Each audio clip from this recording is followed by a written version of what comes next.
Don, I'm Castaneda here. Wanted to make another video about a trip down memory lane, my psych ward experience, the trip down memory lane number 2. And this is going to be about certain patients that have lost their lives in and out of psych wards. This particular patient, his name is Keith Clayton. After death at Texas Psychiatric Hospital, family kept in dark. Now, that just goes to show during some investigation and journalism that they can clearly see that the hospital is trying to cover it up. The family's kept in the dark because the doctors don't tell them what happened. The nurses hide their secrets. What happened is this guy, he was like, I guess he was starting to hurt himself. He's 55 years old, a victim of a restraint gone wrong. That's what they called it. Now, what happened is the staff assaulted him so bad, and it showed in the autopsy that he actually got internal injuries and died from internal bleeding from being assaulted by staff and nurses. These psychiatric nursing assistants, it took like probably 3 or 4 of them to restrain this 55-year-old guy hallucinating, talking about suicide, whatever, and they felt the need to beat him up. They pretty much assaulted him. I've witnessed staff members, psychiatric nursing assistants, which are basically nurses, pick up patients and slam them on their heads on the concrete ground.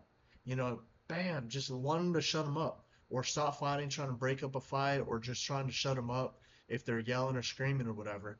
I've seen staff members go into the rooms of psych patients and choke them out and assault them because they know there's no cameras in the rooms, in the bedrooms, because they're supposed to have privacy.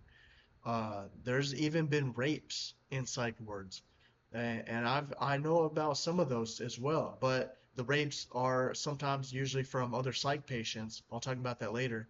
But psych patients preying as predators on other lower functioning patients. And I bet, just like the movie Kill Bill, there's staff members that rape and assault patients, males and females, and that's the reason why there's CCTV cameras in psych wards now. Think about it. If police and cops have to wear body cameras, that's a huge thing. That's like new technology that they're forcing police officers to wear and these cops to wear these body cams because all this crazy stuff happened, like Rodney King, all these assaults, cops whipping out their nightsticks, beating up a bunch of black guys or Mexicans or whatever, or like crazy people. It doesn't matter. There's so much police brutality. There was in the past, at least. It's a lot better now because the body cameras. And a lot of times, even nowadays, police will get fired because the police brutality or unlawful force that they use on civilians. Sometimes, unless obviously the government's corrupt in a lot of ways, but sometimes the police do get fired or go to jail or whatever. When they should go to prison, sometimes they just get laid off or whatever. They can't get become a police officer anymore. So that's one thing. This guy, his name was Keith Clayton. He had a family, as we all do, and they basically murdered him because they wanted to give him medication, and he was just having like an episode as a 55-year-old man. He's not really a danger to anybody, and that's him right there. Autopsy report. The autopsy report showed that he died from the assault, but the hospital covers it up. There's a corrupt internal investigation, and it usually the hospital doesn't want to pay millions of dollars, so they do what they can to just cover it up. And this guy's probably not rich. His family can't afford lawyers. That's how it works. They get away with murder. Now, staff members and doctors are in on it together. It's basically a conspiracy. But to them, it's just like the way they coordinate and communicate with each other, and it's just normal for them. It's not even a conspiracy for them. It's just like everyday business. Killing patients, getting away with it. So another patient I want to talk about. Her name is Connie Tatum. Texas deputies identify human remains as a 55-year-old woman. Still investigating. This was a few years back. The Bexar County Sheriff's Office identifies human remains found last month, but they say that investigation into the death is just beginning. The remains were found July 28th on Spanish Grant Road, just south of Loop 1604. Partial fingerprints helped identify the victim as 55-year-old Connie Tatum. The sheriff said the remains found were burned and that the remains don't make up a complete body. So far, detectives know Tatum frequented the Austin Highway area, but it's not clear how her body ended up in South Bexar County. If you have any information on Connie Tatum, call the sheriff's office. Okay, so that's Connie Tatum, and this is how you spell her name, Connie Tatum, San Antonio. This happened at San Antonio State Hospital, but as soon as she was discharged, shortly after, she was dismembered and set on fire. She was cut into pieces, decapitated limbs, amputated, all that, just dismembered, cut into pieces, and then set on fire to destroy the evidence, any forensic evidence. And the people that did this, that killed this woman, got away with it. They still haven't caught them, and it's been years, a few years. I think this happened back in 2020 or 2021. So she was a 55-year-old black woman. The police aren't going to investigate too much because she was a prostitute and a drug addict, and there's probably not that big of an investigation. It was on the news. It made headlines because the act was so heinous and gruesome and violent. But for the most part, the hospital, they didn't care. When the hospital found out and staff members found out, the doctors found out, they just said, well, what could we do? Just keep you here the rest of her life? So they had to let her go eventually. But if she was truly prepared and truly ready, and these doctors are supposedly supposed to be intelligent and smart, then they would have realized she's not ready to be discharged in the community. Because as soon as she got out, she got involved in the wrong crowd.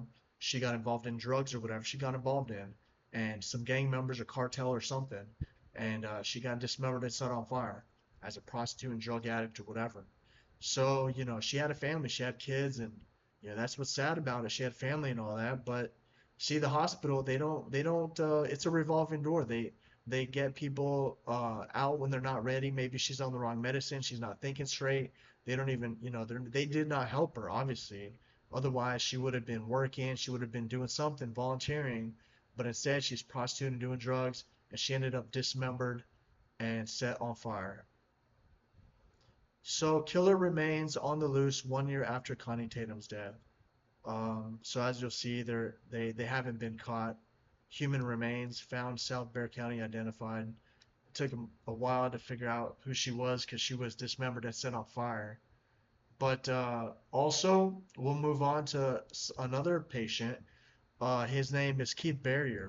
He's from Waco, Texas, but he was at Kerrville State Hospital, and he was shot and killed. And I guess he was trying to be an up and coming music artist, and he was shot in the hip and killed. As soon as he was discharged from Kerrville State Hospital, he was killed shortly after. When the officer arrived on the scene, located 38-year-old male identified as Keith Berry in the middle of the street with a gunshot wound to his hip. Mr. Berry was transported to a local hospital where he later died. That just goes to show, even I guess some psych patients wanted to be rappers or hip hop artists or whatever musicians. I don't know, maybe it's something they said. Maybe it's just rival rappers or whatever. But it happens. He got shot in the hip. He bled out. He died. So that's this case, and there's not too much online about him. But let's also talk before I get into the worst one. There was a Ann Simmons from Terrell State Hospital, and she was an older woman. She was committed to the hospital, first restrained. She was actually restrained in a mechanical restraint chair for about 2 days. Over, let's see, go back home. Nah, it's not showing me. But she was yeah in a restraint chair for about 2 days, and she was injected with drugs, and she was taken out of a bed when she was asleep to be injected with drugs by hospital staff, by hospital nurses. She didn't want to take meds, so they grabbed her in her sleep, they put her in a chair, and they drugged her up. And she got a pulmonary thromboembolism, and she died shortly after. So it's wanting me to pay for her information. Let me see here. Austin American Statesman. This is where I found the. But that's one case. Questionable investigations, Austin, American Statesman. Um, so let's see if I can find Charles State Hospital and Simmons. Let's see if this is giving me a free article. Okay, so they're wanting to pay for articles, but here's another case. And that just goes to show that the staff members will murder elderly women, put them in restraint for over 2 days straight when the maximum time limit is 4 hours. 4 hours. They drugged her up. She died from pulmonary thromboembolism and dehydration and stress. And they wouldn't give her water. She died from dehydration. They wouldn't even give her water. Left her in chair for 2 days to shit and piss herself. And I guess that it's more difficult to access this information without a paid subscription because it's so graphic and heinous information. There's another woman, Brandy Bell, from Terrell State Hospital as well, and I believe she died from they just didn't monitor her, and she starved to death. That's just one case. I can't find it online, but that was in the newspaper. We'll talk about this last case, Devern Williams. He was from San Antonio State Hospital, okay? In a recommitment, he's found incompetent to participate in his own treatment as a sexually violent predator. Commit Devern Williams, and he was at San Antonio State Hospital. He actually, at these hospitals, he raped another patient, another lower functioning deaf patient that couldn't speak out for himself because he was deaf. He couldn't speak that well. He wasn't that intelligent. He wasn't that smart. And Devern Williams would go around raping the patients at San Antonio State Hospital. And the staff, they just said, well, we can't do anything about it. We have to investigate. They did an investigation. He was just like, no. He was just lie about it. And they didn't have evidence. I don't know what he did with the evidence, if it was just destroyed in the shower, like semen and all that, whatever. The patients didn't do a rape examination. They didn't know about that. Also, he would get lower functioning patients and pay them for sexual favors and services. And he would pay them in snacks, sodas, candies, treats, snacks to these lower functioning patients, basically mentally handicapped patients, for sexual favors. A jury determined that Williams suffered from a behavioral abnormality, making him likely to engage in predatory act of sexual violence. He's a sexually violent predator. And at the very end of all this, it says his sister turned him in, his family didn't even want him, and he's incompetent to participate in his own treatment. Um, he explains more likely to commit sexual offenses because Williams suffers from an antisocial personality disorder and psychopathy. This guy's just a piece of shit. All this psychobabble bullshit. This guy's a piece of shit. He should be put down. But let's see. Based on review, Dr. Bailey concluded that Williams has behavioral abnormality that makes him likely to engage in predatory acts of sexual violence because he's a psychopath, has antisocial personality disorder, and paranoid schizophrenia, bipolar disorder, and depression. Okay, they just labeled him with everything so they could drug him up, make money, keep him there. Now he's just raping the patients. It's like a prison there. It's worse than prison. Even in prison, people can protect themselves. There's gangs. In a psych ward, people are handicapped. They can't defend themselves. They're not in gangs. This guy's raping the patients. And this is at San Antonio State Hospital. And the investigations are so corrupt, they don't give a shit. They don't. And he's just going to continue to do what he does. And they even gave him a job so he can make money. And that's what he's using his money for, to get snacks and food and pay the patients for sexual favors. Mentally handicapped patients, taking advantage of them. And if they refuse, he'll just rape them. He'll go in the room and rape them. That's what he does. And that's what's happened. He raped a mentally handicapped deaf guy. And he's actually a convicted rapist. I think he raped if his charges, if my memory serves me correctly, he got charged with raping 3 different women when he was younger. And then when he got out, he raped some more women. And then now he's raping guys and women. So, it's a pretty heinous situation.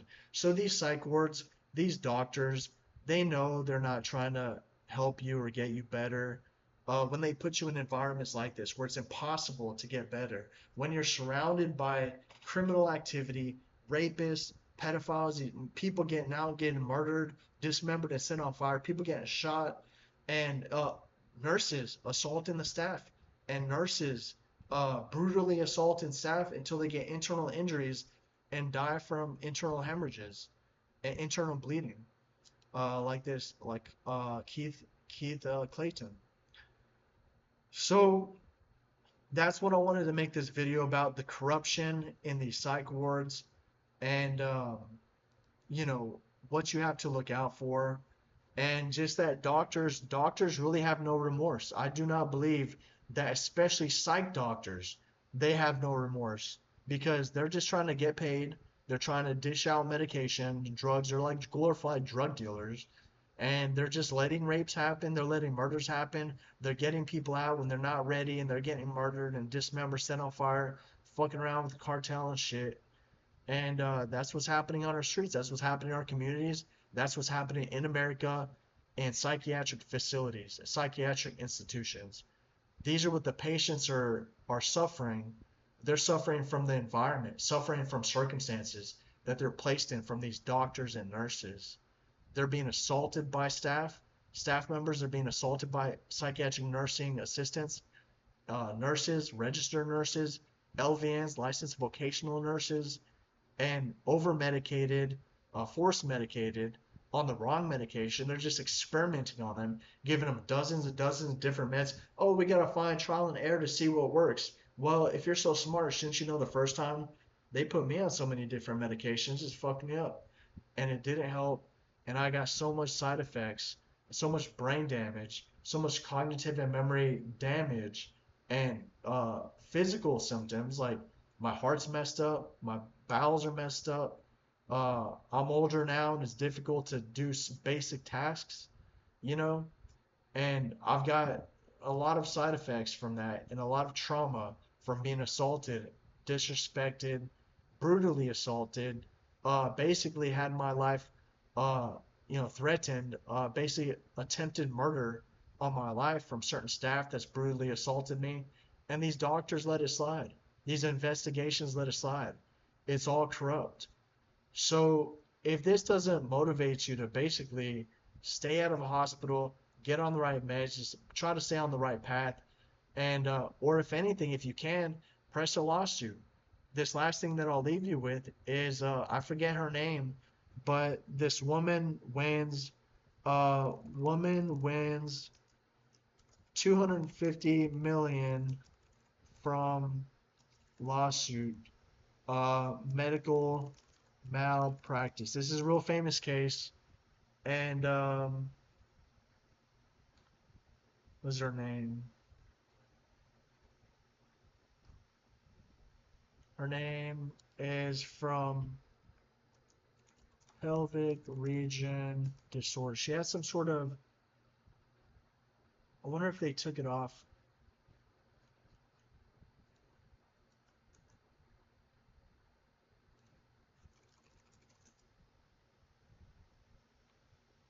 I forget her name, but this is a real famous case. It's going to be, well, no single woman. Yes, she has.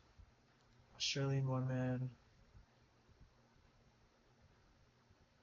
This is a John Hopkins case. John Hopkins Children's. She was a child. This is her. It's hard to remember her name because it's Kowalski.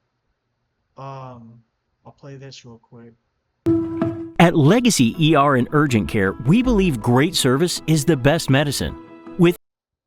I'm Dave Wagner. And I'm Jenny Dean in for Carolina. Just hours ago, the jury found Johns Hopkins All Children's Hospital in St. Petersburg liable on 7 claims and 2 punitive charges. 10 Tampa Bay's Hannah Deneen was in Venice tonight and spoke to Maya just moments after she walked out of the courthouse.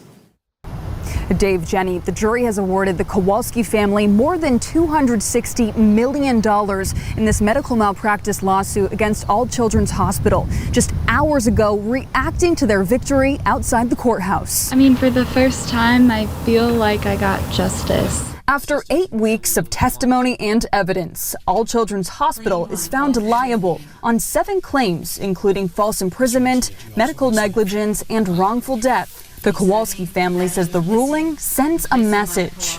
Parents have rights, and they make the decision for their children. The case has garnered national attention as the subject of a Netflix documentary. It depicts Maya Kowalski's battle with a rare disease and her family's experience at All Children's Hospital. Her mother, Beata Kowalski, was accused of Munchausen by proxy, medical child abuse, and doctor shopping. Maya, just 10 years old at the time, was separated from her family for 3 months. The family argues this prompted her mother to take her own life. To me, it was about the answer, knowing that my mom was right. I want people to know that she wasn't harming me at all. But All Children's Hospital says the verdict sets a dangerous precedent. If there is a situation that evolves here in which every caregiver, every reporter who thinks there's a problem suddenly gets sued if they report the wrong thing, or if they make a good faith error, we're going to have a lot of hurt children in this country. We may have some dead ones. Attorneys for the hospital say they also plan to prepare an aggressive appeal. We have a full breakdown of the compensation the Kowalski family was awarded and the full statement from All Children's Hospital up on 10tampabay.com. In Venice, Hannah Deneen, 10 Tampa Bay. So that's Maya Kowalski. Her mother committed suicide, and the doctors really didn't give a shit. They were still trying to fight the case, saying, "Oh, it's not their fault." She had Munchausen. They claimed that the daughter was suffering from Munchausen syndrome. She was never abused. She had I guess she had some sort of disorder where she had a lot of pain in her region, her pelvic region, and it was a very rare disorder. The doctors and nurses actually, she's claiming herself that she was sexually abused by the nurses and doctors, and they were faking. They were saying that she's faking when she's in a lot of pain, and they were making her walk around. They wouldn't give her a bedpan. They would make her get out and walk around and use the restroom when she was having difficulty walking. They wouldn't give her crutches. They wouldn't give her a wheelchair. They abused the shit out of her, and her mother committed suicide because they separated them. And they were trying to send her to jail or prison or all this crazy stuff, saying she's abusing her daughter, and then the mother took her own life. And the doctors don't give a shit. The doctors don't care. Psychiatric doctors, even sometimes medical doctors, and this just goes to show that medical malpractice is such a serious issue that it doesn't just affect psychiatric patients or psychiatric doctors. It affects the medical field too. Medical patients, medical doctors. I doubt it's an accident most of the time, because they had a lot of evidence, and she won the case because she was speaking out and saying that she's not abused, and she wants to talk to her mom, and so that just goes to show how dark that doctors can be, how callous and just evil doctors can be, medical doctors and psychiatric doctors, to where they they'll abuse you, either give you and try to even call the cops and get the cops involved and abuse the authority, abuse their power, and and in this case the mother was so pressured, and she was taken away from her family. She thought her life was over, that she just took her own life. And that's why Maya Kowalski won $261 million. That's one of the most that I've seen. So that just goes to show that psych patients and medical patients hospitals can't afford to pay that much for every medical malpractice case. There's hundreds of thousands of medical malpractice cases in America every single year, and a lot of people are dying every single year from medical malpractice. Hospitals can't afford that. This is very rare that they're able to afford this. It just gained so much national attention, and she just had enough evidence and a good enough attorney that she won her case. So that just goes to show how serious it is, that if you have a good enough attorney and a good enough judge and a good enough jury, that you can win a significant amount of money if you have a serious case. $261 million. Okay, so it's difficult. Obviously, A lot of psych patients and medical patients don't know where to go or where to turn to or who to hire. But from my experience, that would be the best route. If you can sue, that's the best route you can take. Other than that, just do what you can, exercise your rights, clients' rights, disability rights.